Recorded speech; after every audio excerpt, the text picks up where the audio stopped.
Thanks for joining me on the Wine Road. I'm Jeff Davis. Today, we're taking a musical journey. Not long ago, Wine Enthusiast magazine had an article on musicians who have more than just an interest in wine. Some who were, well, enthusiastic about it or are involved with wineries. G Love, of the trio G Love and Special Sauce, a blues, rap, rock fusion band, was interviewed. I've been a big fan of the band for a while now, and it turns out he's a fan of Pinot Noir. Shortly thereafter, he was appearing at the Fillmore down in San Francisco, so I pulled a few strings and hooked up with him prior to the show. You know, here in wine country, we talk about terroir and how a wine's flavor can represent a vineyard or taste of place. As musicians, G Love and Special Sauce have captured the sound of place, Philadelphia. So I asked him, do you think the art and crafting of wine and music have a lot of similarities?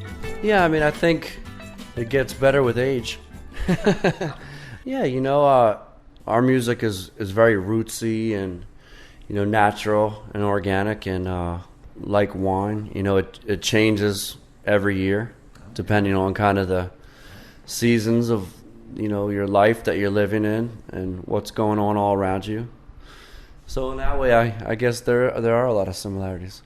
As wine and musicians age, they get better, huh? I mean, I think so. A lot of people say music is a young man's game or a young woman's game, but I think that if you can show your listeners and yourself and your band that you have something that's real and high quality, that it's worth keeping around and coming back to year after year. Well, I know winemakers, they're doing it until they're 90, so yeah. they hang on to their experience. Right. You appreciate wine from all over the world. If you had a chance to suddenly turn your songwriting and musicianship into a winemaking skill, what varietal would you want to grow and where in the world would you want to do it? Well, I think, I'm kind of partial to Pinot Noirs. And, I love this part of the country, so it would be great to be up here in Napa Valley. Or, I love France and I love Burgundies as well. And my sister, she actually works in the kind of Burgundy side of things. And she lived for many years over in Beaune. And, that's a beautiful, beautiful place to be as well. So I don't know, man. It'd be tough. So either maybe Napa Valley or Burgundy. I think I'd choose Burgundy or south of France myself. Oh yeah.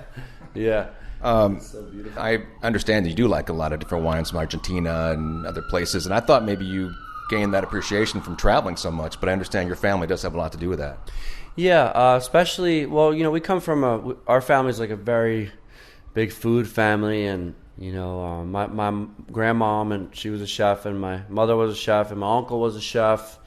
So we kind of grown up, the family dinners, and my parents would always have, wine at dinner. So you kind of grow up in a household like that, wine and food and cheese and everything is a big part of it. You kind of, through osmosis, you get a appreciation for it and a passion for it. And, I don't claim to know hardly 1% of what my sister knows about it, but it's, it's great. It's great.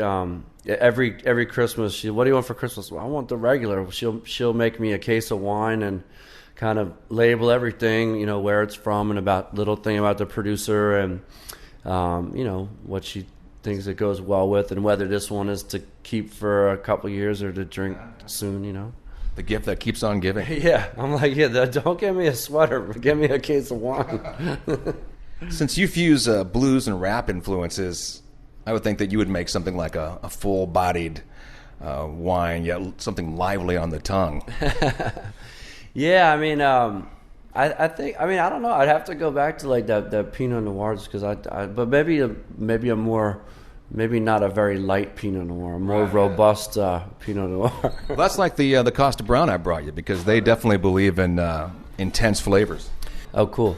I think my dad got me going on Pinots because he was always, let's talk about Pinot Noir. Actually, on my new record, there's a line on the last song on the record, which is like an acoustic blues, and I go, let's get some pawn shop glasses with some Pinot Noir. Look at me deeply, baby. I'm the man that knows just who you are. Sweet. Well, speaking of music, what do you like to listen to? Well, I like to when I'm home. I listen to. I have a big vinyl collection. That I've been collecting since I was 13 or something like that.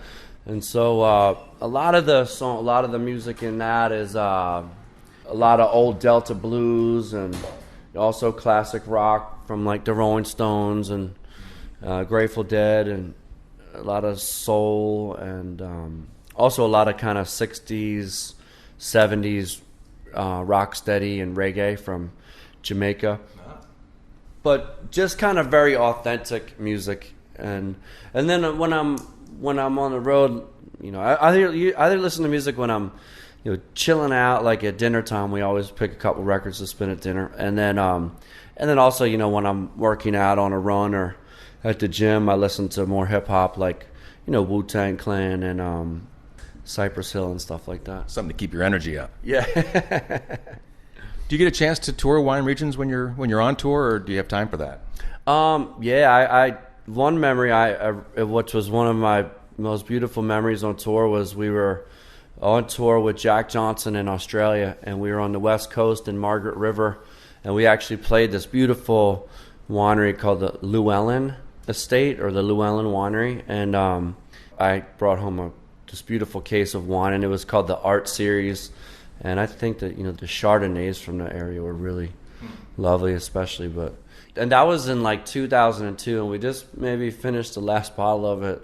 Well, I know you guys like cold beverages. Yeah. Aside from wine, what else do you and Special Sauce like to drink? Well, alcoholic-wise, a lot of craft beers. When we come into town, like you have a rider, which for people that don't know is like, what you get from the club, the venue. Backstage and for your bus every day. So we always ask for like a locally produced craft beer, and also my drummer likes green bottle beer, which is like Heineken or Stella. But yeah, it's great to just be able to sample the local craft beers and also support the local brewers, and that's cool because man, there's so many just amazing craft breweries just exploding everywhere. Everywhere, but especially around here. Yeah. Some of the best in the country are here. Well, it's funny because that's what they say everywhere. But actually, I had a chance to do a limited edition with New Belgian Ale that's famous for their Fat Tire Ale. Mm-hmm. And we did G Love's Peach Porch Lounger, which was a kind of a 22-ounce peach ale with Brettanomyces, which is this kind of yeast that they use that has a real floral bouquet to it. And so that was really great getting to go through that process and sample it, and then actually have this amazing beer that was on the shelves. It was cool. Yeah. You must really enjoy playing here at the Fillmore, where so many great acts have been. Yeah. It's funny because there's the Fillmore and there's the Warfield in San Francisco, and both of them are such legendary venues. And the Warfield, I've always kind of struggled with that room. I don't know what it is. Like, I put a lot of pressure on myself, and sometimes you can kind of psych yourself out of a situation. And I feel like at the Warfield I've struggled, whereas here I've really, or I should say, I feel like at the Warfield I have yet to conquer it. You know what I mean? I feel at the Fillmore very at home, and we've been playing this room now. We've had a nice run the last 4 or 5 years, I think, and man, it's just been great. I like you said, the history of the room. I mean, you could walk around and see all the posters from the '60s to last week of all the amazing bands, and everyone's played here, from the Dead to the Beatles to all the blues legends, and yeah, it's amazing being a part of that history. And I've been playing it for 20 years. I think the first time we played it was 95, maybe. Yeah, I've been witness to you conquering this place. We've definitely had one or two. I remember one time we had a tough show here. Actually, it started off really well. And my bass player, who plays an upright string bass, it's very rare that he breaks a string. And actually, right at the third song, when we were just kind of getting into our full swing, he busted a string.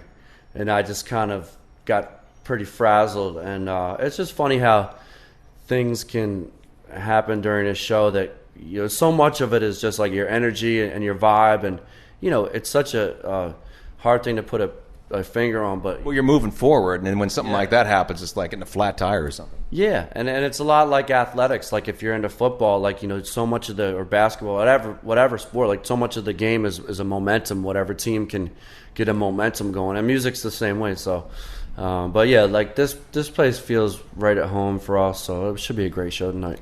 Well, thanks for the party music, Garrett. I've enjoyed it many times. Yeah, right on, man. It's good stuff. After the interview, he asked if I wanted to hear a song he'd been working on called Drinkin' Wine.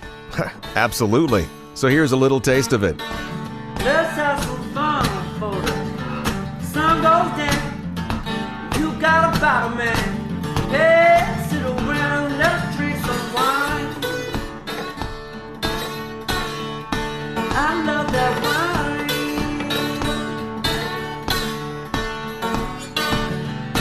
My pocket's about me, so is my girl. Let's raise a glass for the beautiful world and drink some wine.